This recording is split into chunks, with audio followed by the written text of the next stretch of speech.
All right, you all got a notification that the meeting's being recorded as per our standard operating procedure. My name is Michael Crossfox. I'm the Academic Support Assistant here in the Division of Library and Information Science at St. John's College of Liberal Arts and Sciences at St. John's University. Allow me to be the first to welcome you all to Library School. With us this evening is our director, Dr. James Vorbach. He just gave a little wave, and you'll hear more from him at our student orientation that's going to take place on the 21st, Dr. Vorbach? 21st is correct. Yeah, so that's a bigger meeting with all of the faculty, and that's going to go over programmatic issues and details about curriculum and what to expect while you're in the program. And also, I'll be giving a talk on our communications here in DLIS. As I said, our standard operating procedure is to record all of our synchronous online events and make the recording available to all of our students within 24 hours so that we know people are working. I think the majority of our students are employed full-time, and we've got students across the country because we're completely online, asynchronous online. What draws a lot of you to our program is that you can do this at your own pace. You're meeting deadlines, but you're managing your time. You don't have to be in a fixed place at a fixed time twice a week like you would in a traditional in-person or synchronous online program. So what we're doing tonight is we're exploring a course that all of you have access to. It's the LIS 270 Orientation to Online Learning. Go ahead and share my screen. And the purpose of this course is to give you an opportunity before the first day of class to familiarize yourself with what I call the distance learning ecosystem at St. John's University. So the first thing, you have to familiarize yourself with the student portal. And the address for that is signon.stjohns.edu. This is where you're going to be living throughout your program of study. If you don't know your login credentials, you can email me. That's my email address, cruzm@stjohns.edu. And I'll give you my instructions for new students to log in for the first time. So this is sign-on. It's a single sign-on for all of the university applications. And once you're, oh geez.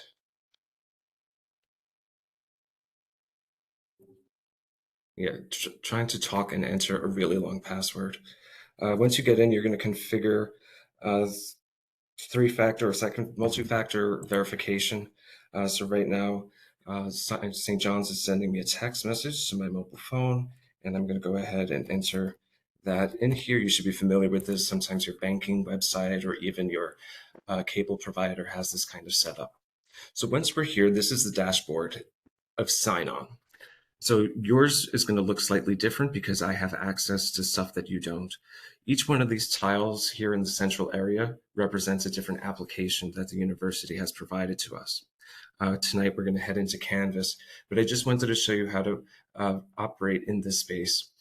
So you can scroll down. These are all of the applications that I have access to. Again, some of them will appear on your dashboard, like Medicat, which is the Student Health Services, and others only appear on staff and administrative dashboards, like our LinkedIn Learning and the Employee Directory. No, I think you have access to the directory. So here on the left is your navigation. You can arrange these by dragging and dropping. So you can reorder them, and you can even create sections. You see, this first section I have is called Work, and I can pretty easily just collapse it or expand it. And then I made another section called Other, just because that's not stuff that I use every day. It's just applications that I have access to. So where we're heading today, all of your online courses reside in Canvas, our learning management system, or LMS. And I'm going to log into Canvas now.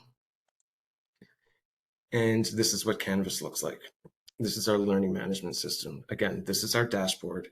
Here in the central area are courses that I've registered for and are published. Each one of these tiles represents a different course. Over here on the right is a to-do. This is populated by anything in one of the courses you're registered for that has a due date or a calendar entry. And I'll get into more detail later on. But on the left is the global menu for Canvas. So the first option is account. That's a cute picture of me looking cute in a little yellow sweater. We're on the dashboard by default. That's where you land when you log in. Courses, this is a drop-down list of all of your courses that you're registered for. You can also reorder this, prioritize it.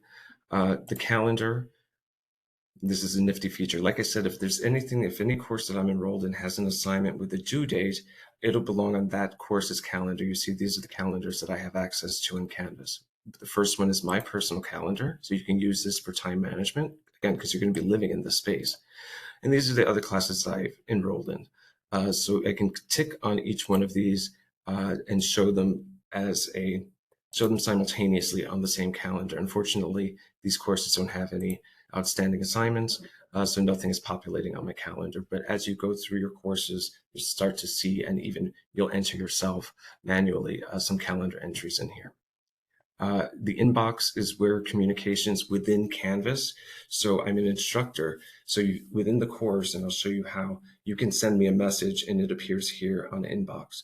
You might use this functionality to coordinate with your group project partners within Canvas. You're free to use any communication platform you wish to coordinate with your group project partners and team, which I'll show you in just a moment. But you can use things like, I don't know, regular text messages on your phone if you're comfortable with that, or you can use WhatsApp, or you can use this, or you can just rely on your university email, which is official university communications. So you'll notice as of the first day of class, we will no longer be emailing you at your personal email address. You have to start using your St. John's University email address, and that's the only way that the university personnel will communicate with you starting on the first day of class. The history button here essentially is like your browser history, but specific to Canvas.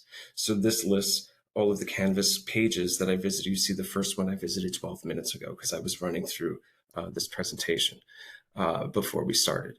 So this history, you can use this if you can't remember what course it was in, or you can kind of get a sense of what you looked at over the last few days.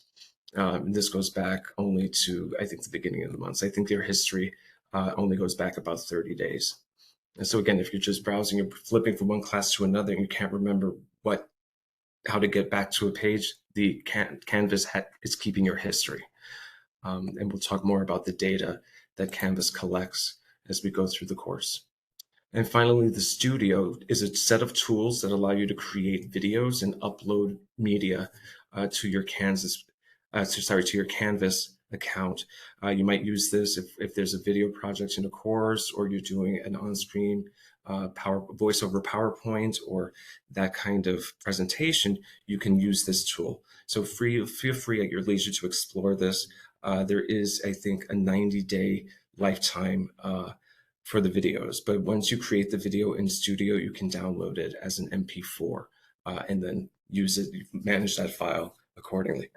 And you're going to learn all about file management as you pursue your master's degree. If there are any questions, you could just speak up. I'm not looking at the meeting, so if you can also use the raise hand button at the bottom of your screen, and then Dr. Vorbach can alert me to pending question. All right, so you notice I flipped into student view. This should be what you see. So after this, the global menu, this is for Canvas, we get a course menu. So this is for LIS 270. I'm in LIS 270, Orientation to Online Learning. And we can use this to navigate. Here on the home page, we created a Start Here module. And this is, of course, where you'll start. And you go through these modules. That's a very simple navigation interface in Canvas. Everything is kind of linear. So we start with the welcome page. Here's a great promotional video on YouTube with one of our former graduate assistants. And then you just hit the next page. or the next button, and that'll take you to the next page. So you're just going to keep scrolling. This course will probably take maybe 45 minutes to complete. This course overview goes into detail about what we're looking at, and I'll show you the assignments in just a few minutes so that you can see what it is. We've got tech guides available to you. And this is information on completing the assignments. In order to complete the assignments in this course, you'll have to capture your screen or take a screenshot or screen grab and upload that file into the course assignment. And I'll show you where to find all of this. So I started this from home and I've been manually scrolling page after page using the next button. There's also a previous button, so you can navigate left to right. Again, like I said, it's all organized very linearly. But you can also get the same, access the same pages from the modules menu item. So these are all of the modules in the course. It starts out expanded, but you can select collapse all, and that makes it much easier to scroll to the module that you want to get to. Some instructors will organize their course syllabus into weeks and create a corresponding module for that week. So again, you would hit collapse all, just get a sense of where everything is, and then scroll through to find the appropriate module and pages within that module with assignments, with files, and etc. So Unit 1, we are going to explore, or you're going to explore, your email account, your university email. As I said, it's official. And then you are going to open your university email account, your inbox, and upload an image of it. So you can take a screenshot and upload that here. And everything is due by the first day of class. We would like to see as much of this work completed by the first day of class. As I said, it takes less than an hour to get through this. So if you're proficient and you have access, you can get this done tonight by dinner time.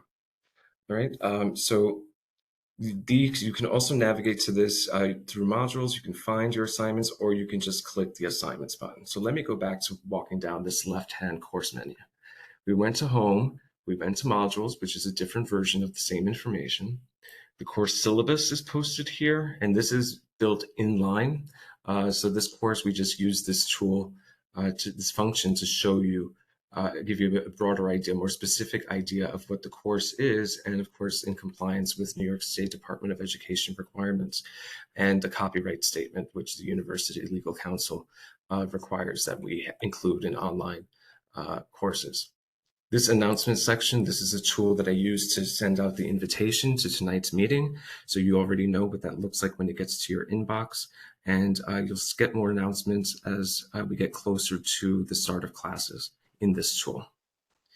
The assignments, if you want to look for a specific assignment and to check on your rate of completion, you would tick this, and these are all of the assignments, and it lets you know the due date.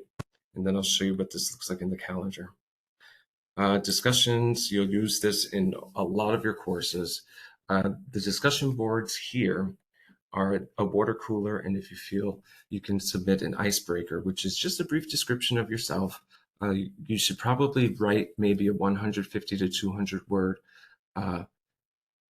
biography, because instructors are going to ask you, especially in the intro courses, that might be an assignment, or for you to upload, input such a thing to your discussion board. So I have an icebreaker if you want to introduce yourself, and the water cooler is another term that instructors use for kind of a casual space for student to student interaction. They may have a discussion board for asking the instructor specific questions, or the instructor may answer questions in the water cooler if they're posed, but your instructors will set a policy and explain it to you at the start of class. This grades panel is for you have access to this too. These are your outstanding as a student. These are your outstanding assignments in the course. So once it's submitted, you'll see that data here. The status will change to graded, etc., and then your score will be posted here. So that's how you keep track of the grades as you earn them and complete assignments in your courses. People tab is going to give you a brief, it's a roster, it's a class roster. If you click someone's name, it's going to take you to their profile. Uh, there's an assignment I'll show you in a few minutes where you're going to update your profile. Pages is like if modules was blown up and every page is organized here, and you can sort by title or by date. Uh, and if it's a page that you're building as a group project in Canvas, you can see who edited, when was the last time it was edited, etc. Now, I'm going to tell you that I didn't customize this left menu for this course. I'm showing you all of the menu items built into Canvas. Some of your instructors will build their courses in Canvas and not include these options in the left in the course navigation menu. So just be mindful that what you're seeing today is going to be slightly different from what you see when you log in to your courses over the next few weeks. But I'm just giving you a general idea. So the files option is for any course files that I've uploaded. So if we had readings or if we had media, you would find it under this files option. If I'm building quizzes into my course, you would find them under quizzes. It's all pretty intuitive and the labeling is pretty clear. These are some of the other tools that you have access to, and you'll be working with these throughout your program of study and within this course. So let's take a look at what the assignments are. So again, managing email, you're going to upload an image of your email inbox. If you feel uncomfortable, like there may be your university email. So it's official communication from the university, and no other student in this course is going to see that image. I am a trusted person within the university, so I can see personally identifiable information. And what you're going to be showing me is your email inbox. So it's going to say who sent it and the subject line and when they sent it or when you received it. So again, that image will be uploaded. I'll be the only person that sees it. And then once the course is over, I remove all of those images. I delete all of the submissions so that there's no trace. Canvas profile, this assignment, you're going to go into your Canvas profile. You find it here under account, and you're going to make changes, personalize your profile by adding some details. Again, like take that bio that you're writing and then drop it in there. And you should probably find a professional grade photo of yourself, a headshot that you would use on LinkedIn, nothing profane that you would put on Facebook or anything like that. But yeah, just get a picture of yourself. I know some people are uncomfortable with images of being photographed, but it's something that you should get in the habit of. We're in the digital age where you might submit a headshot with your resume, or if you get a job, your employer might have a professional profile page, meet our librarians, and they'll want a headshot for that. So just kind of entertain the notion that you're going to be photographed and you're going to be using those photographs. The next assignment, activate a subscription. Every student at the university gets I think 3 or 4 or 5 subscriptions to major journals and periodicals provided by the university libraries. So you're going to visit the university library's webpage and activate a subscription, and then take a screenshot of your confirmation page or your subscription activation page and upload that here. And that is our way of encouraging you to engage with the university libraries and familiarize yourself with their webpage, because you're going to be visiting that a lot. Your university library should be your first stop looking for information about your program. As you learn more about libraries and you start working your way into the field or closer to the profession, of course, you'll have access to other resources as you come to understand them. The next assignment is about Office 365. Every student at the university is provided a license to Office 365, which is the online equivalent of Microsoft Office. It's Word, Excel, PowerPoint, and I think Outlook, your email and scheduling client, as well as Teams and other applications through that license.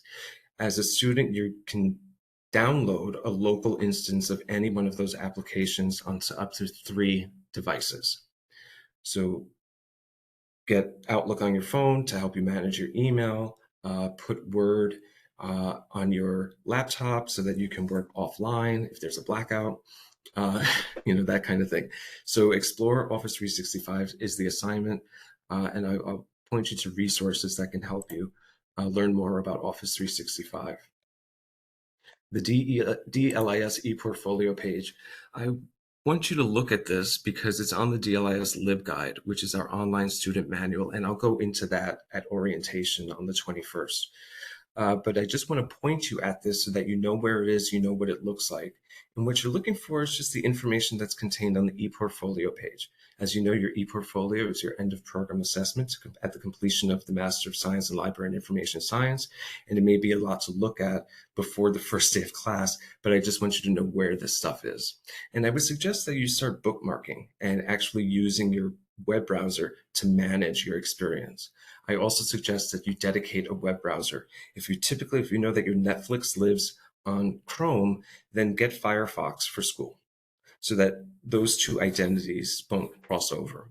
And then you can build your bookmarks and your history in a browser that's dedicated to your student experience in DLIS. And it'll make it easier for you to manage your data and to track yourself. And having two distinct browser histories will also mitigate any confusion. We've had instances where a student has to submit a link and they accidentally copied the wrong URL and submitted something that was a little bit inappropriate or embarrassing. So you want to manage that, have a separate browser, easiest way to do. And then finally, still in that LibGuide space, explore the DLIS specializations. We don't have tracks here. We don't have, you can take youth services courses and then try to get a job as a youth services librarian, or you can take records management courses and try to get a job as a records manager, but it's not going to appear on your diploma. So just explore these specializations. They're electives based. Once you satisfy the core, you can start experimenting. You may think that you want to be a children's librarian and then realize that, oh no, academic librarians are a lot more fun. I can't believe I just said that. No librarian is fun. But yeah, so you'll as you go through the program, but this is just a heads up for you to start thinking about specializations and looking at how you can kind of earn the knowledge you'll need to start building your career. So those are the assignments. I'm going to go back to home. Each of the assignments is organized in a unit, and the unit just has a brief page, a paragraph or two description of what we want you to learn, and then of course the assignment. So you can see here the iconography. This page has text, and this is an assignment icon. So it's even organized visually within. This final unit is access to our is the DLIS resources. That's where you're going to engage with the LibGuide. There's information about orientation. That page, like the page for the walkthrough tonight, will have a link to where the orientation is taking place synchronously online. And then once the recording is generated, that recording will be embedded on that orientation page so you can find it. Student resources, student success resources. These are two things. This Red Storm Rising I helped design with the Office of the Provost to help all students at St. John's, undergrad, grad, in person, online, everybody. This lives in Canvas, and it's about the philosophy and the purpose of being a student at St. John's, and has a lot of links to the Center for Counseling. Every link that you as a student at St. John's have access to every department on campus, every service department on campus. So if you need counseling, if you have questions about your health and you want to have a remote visit with the school nurse, if you want to engage with campus ministry, if you're looking for academic service learning opportunities to volunteer for credit, you have access to all of this. And as we go through orientation, you'll hear more about that. And then this Passport to Canvas is a module that Canvas itself provides. So you might want to take a look at that if you're new to Canvas or if you're new to online learning. There's a lot of the learning curve isn't steep, but it is very detailed. There's a lot of information if this is your first experience in an online environment. And then this last tab down here, this is a cheat. If you made it all the way to the end of the class, if you scrolled all the way down or all the way across, you get to a series of videos, only about 15 or 20 seconds, in which I capture completing the assignment. So if you have questions on how to complete the assignment, scroll through. It's under the module completing assignments. And these videos, again, this entire course, processing all of this information, getting access and taking the screenshots really probably takes about 45 minutes to an hour. So there's some people that it takes a little longer, and I'll show you uh, what that looks like. I'm going to show you a little bit of behind the scenes uh, Canvas, sorry, behind the curtain Canvas information. Oh, why isn't it popping up? Oh, here it is. So we have access to analytics, and what this does is within Canvas, it tracks student activity. So we can see how long you're engaging with the course, how frequently you're engaging with the course. Once you're in the course, the clock starts ticking. We can see what pages you land on. So if an instructor is reviewing this, maybe a student has fallen behind, they're an assignment behind, or they're asking questions about the assignment that kind of reveals that they're missing some aspect of it.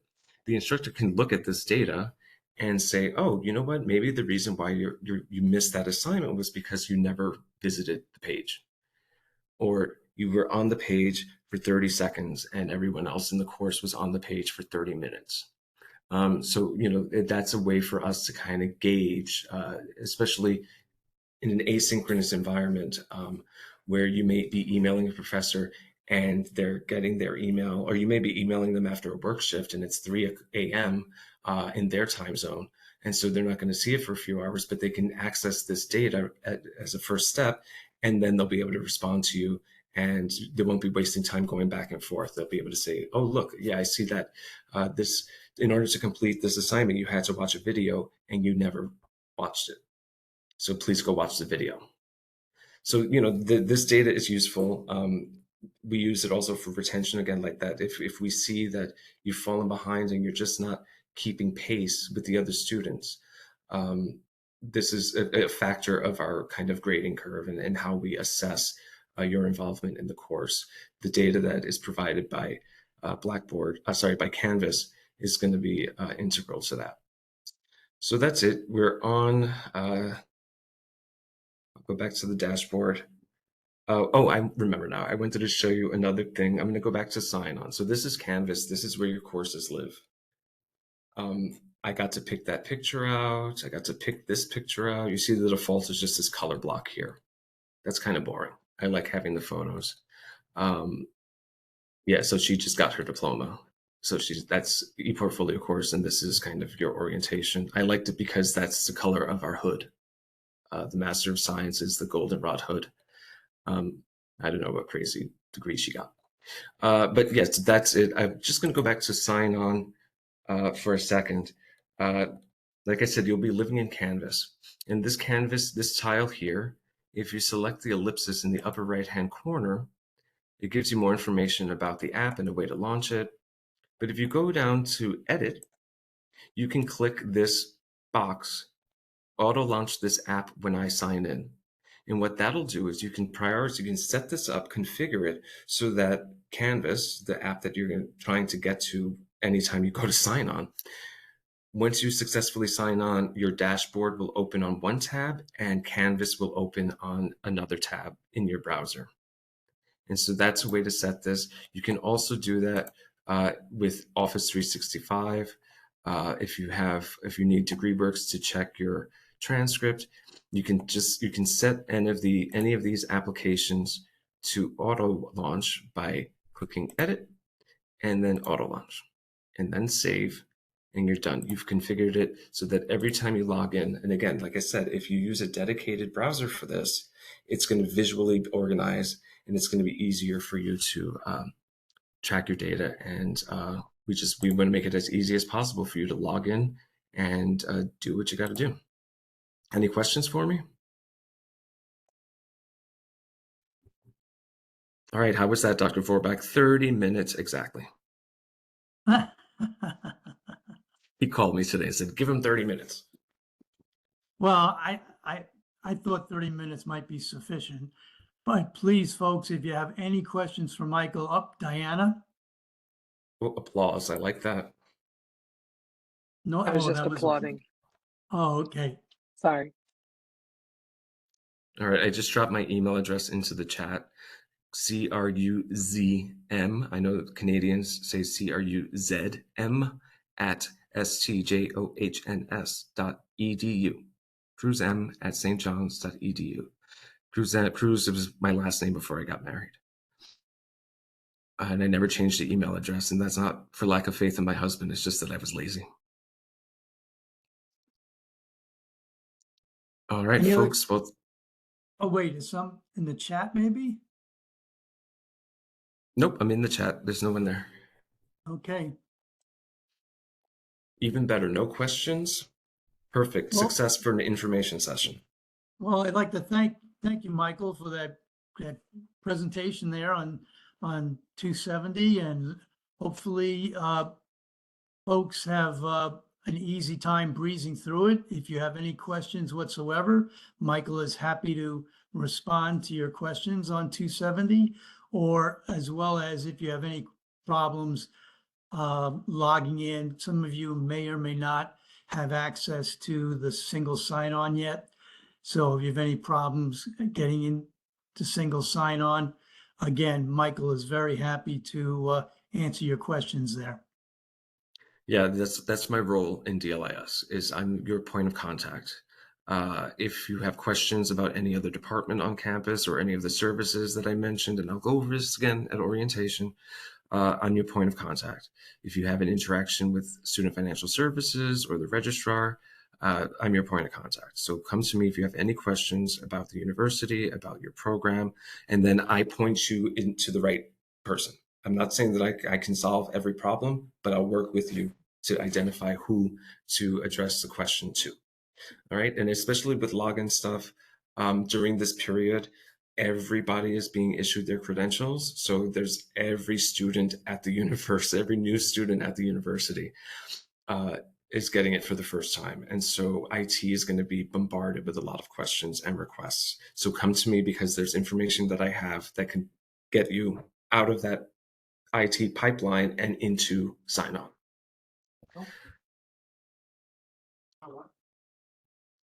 All right. Well, it's been a pleasure. I look forward to seeing all of you again in a few weeks at orientation. Thank you, Dr. Vorbach, for sitting with us this evening. And go finish 270. Go do the work. It's there. Take care, everyone. Bye-bye. So Bye-bye. much.